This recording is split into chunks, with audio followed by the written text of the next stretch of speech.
Now this is old. Hundreds of millions of people at home are joining us to see out the old year, sing in the new, and find out who wins the award for the man or woman of the year in 1990. So from everybody here, let's hear it again for everybody out there.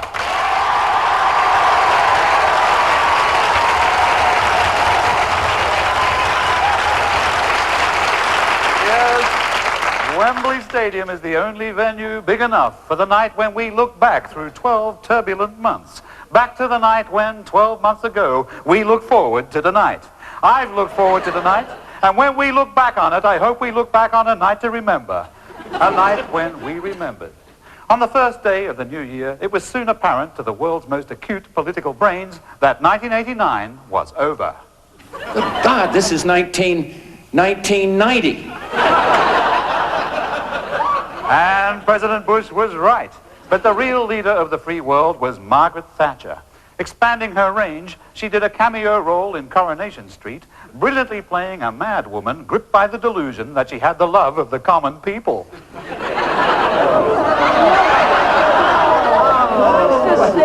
What a lovely surprise. You're going to charge him, of course she can afford it. On the international scene, Moscow was the setting for the final showdown between the world's two great economic systems, communism and McDonald's. At McDonald's Red Square branch, Soviet citizens got their first chance to order fast food that arrived on the same day. Factory workers, who had never eaten anything except asbestos, were now exposed to their first Big Mac cheeseburger with double fries and a stiff shake. McDonald's was the biggest thing to hit Moscow since Brezhnev's wife. But Lithuania, denied a hamburger franchise, was seething with rebellion. Gorbachev flew in to calm the situation. Как-нибудь уж мы порядок наведем. Есть разобраться, вы знаете. Мы наводим порядок, и прежде еще через хозрасчет уже теперь по рукам ноги будут получать.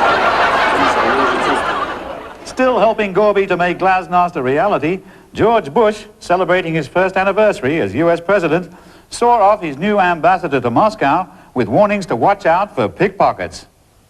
There's no point keeping your wallet up here, said the president, because you won't feel it go when they lift it. Put your keys in it so that it feels heavy and keep it down here near your ding-a-ling. Later in the month, a disaster struck large areas of the country. Inadequately trained Sky television engineers installing dish aerials without following the proper procedure drove screws directly into the gas mains and deprived thousands of citizens of their chance to see Keith Chegwin. The government immediately found a scapegoat. Mr. Norman Fowler, Minister for Major Disasters, resigned, coining the phrase that he wanted to spend more time with his family. Mr. Fowler then presented the press with a photo opportunity. He was shown spending more time with his family. The photo opportunity went on for half an hour before Mr. Fowler realized that the woman he thought was his wife was actually a Labour Party canvasser and the children belonged to the family next door. Symbolizing the power of the soon-to-be united Germany, onto the world scene strode the gigantic Chancellor Kohl, a man whose far-seeing vision was aided by the fact that his eyes were 10 feet off the ground. In Czechoslovakia, playwright President Václav Havel stayed cool for a state visit from Chancellor Kohl. After all, if there's anything the Czechs are used to, it's the sudden arrival of a powerful Mercedes with motorcycle escort and a face-to-face interview with a very large, overbearing German. Television history was made when American pop group New Kids on the Block were flown in to star in a BBC Two late-night philosophy seminar on the meaning of life. I got Tigger the Tiger on my tour bus, you know, Winnie the Pooh. I don't know if you have that over there. Oh, yeah. The cartoon, Winnie the Pooh. There's a tiger on it called Tigger the Tiger, and I sleep with him on the bus. Winnie the Pooh was actually invented over here. But you couldn't expect the New Kids to know that. They were so busy composing and performing masterpieces like Hangin' Tough. Get on the floor and do the New Kids dance. Do it! It was a contrapuntal tour de force in which the new kids successfully pretended to be a gang of half-wits complaining about the clothes they had bought in the C&A autumn sale.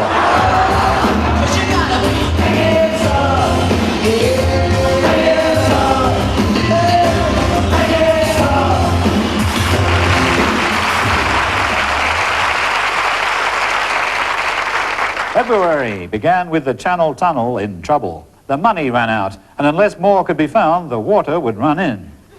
Mrs. Thatcher saved the project by showing how everyone could do a little bit of tunnel drilling from home. With disasters staved off, Mrs. Thatcher made a crucial move to keep the Channel Tunnel vision boring forward. Next day, Mrs. Thatcher revealed the identity of the buffer, her loyal Deputy Prime Minister, Sir Geoffrey Howe. It was still months until the World Cup, but in Italy, they already had a secret weapon, the singing goalkeeper Luciano Pavarotti, the only goalie in the world who could save 20 shots at once while singing the beautiful aria Maradona e Mobile. Britain's export drive to Japan was booming. All they had sent us was cars, TV sets, stereo equipment, and other trivia. We sent them something more durable, the Rolling Stones.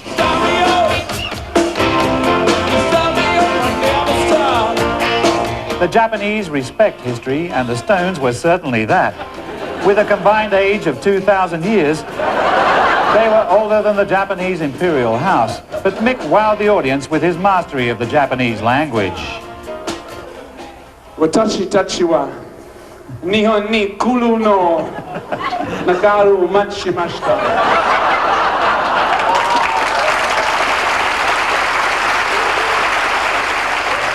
In South Africa, the government inflicted the final punishment on Nelson Mandela. They released him to rejoin his wife, Winnie.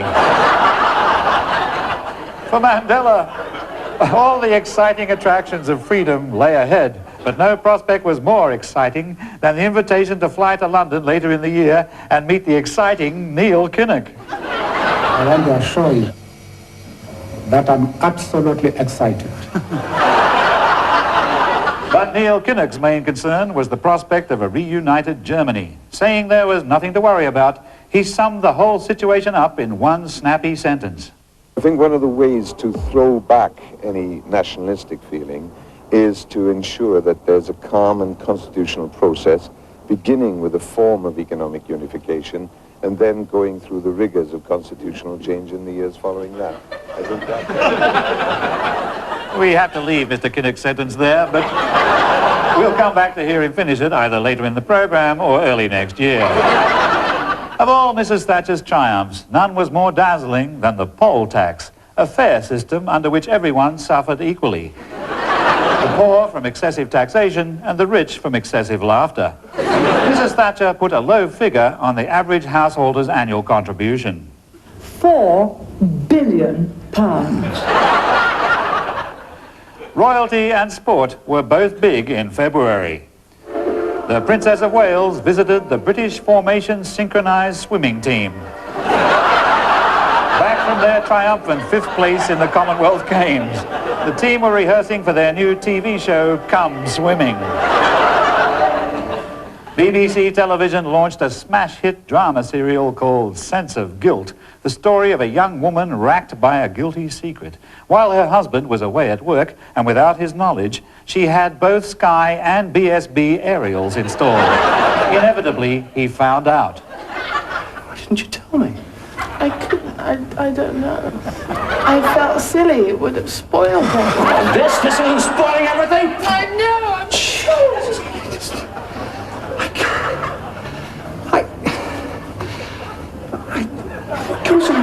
Those viewers who had seen satellite television identified with the torment of these distraught young people. Much, and even Mrs. Thatcher's admirers were worried that there were few old faces left in the cabinet except hers. But the PM herself liked the way that her current cabinet all said yes simultaneously at the merest wave of the cat o' nine tails. I have found no nervousness in cabinet at all. I think we have the most united and cooperative cabinet I think that I've ever had during my whole time. Chancellor Kohl of West Germany made an historic journey eastwards as guest of honor at the first East German Convention of Chronic Dandruff Sufferers.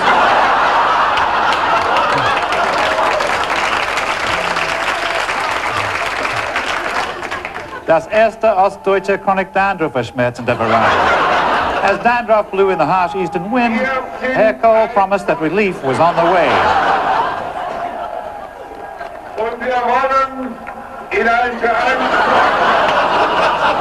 mit allen unseren Nachbarn in Europa.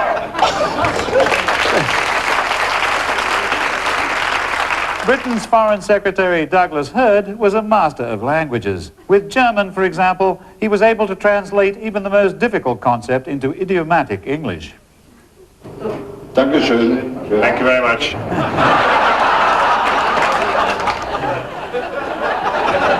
Mrs. Thatcher was now going from strength to strength. Her brilliant idea to grant the people a poll tax was making her more popular than ever. In London's Trafalgar Square, overjoyed people came together in a spontaneous upsurge of rapture. In celebration, traditional English games were played. Catch-a-policeman races. There was a point-to-point. And there was late-night shopping in the warm light of burning Volvos. Mrs. Thatcher met any slight criticism of the poll tax with a reasoned argument which convinced everyone by its searching analysis of the fundamental points at issue. Poppycock. Interest rates were sky high. Mortgages were out of sight. People were worried, but they had their minds put at rest when the Chancellor of the Exchequer, ex-hod-carrying son of a trapeze artist John Major, responded to questions about his plans for the country's financial future. I, at this moment, have not given that a moment's thought. This month's cabinet resignation was Mr. Peter Walker, who, like Mr. Fowler before him, resigned to spend more time with his family. Mr. Walker was some way into this photo session before he realized he was spending the time with Mr. Fowler's family. Mr. Walker's own family had failed to recognize him and was still waiting at the station. The new star among European leaders was undoubtedly President Havel of Czechoslovakia. Mr. Havel won friends everywhere, maintaining his cheerfulness despite suffering from the understandable restriction of a pair of old socialist underpants.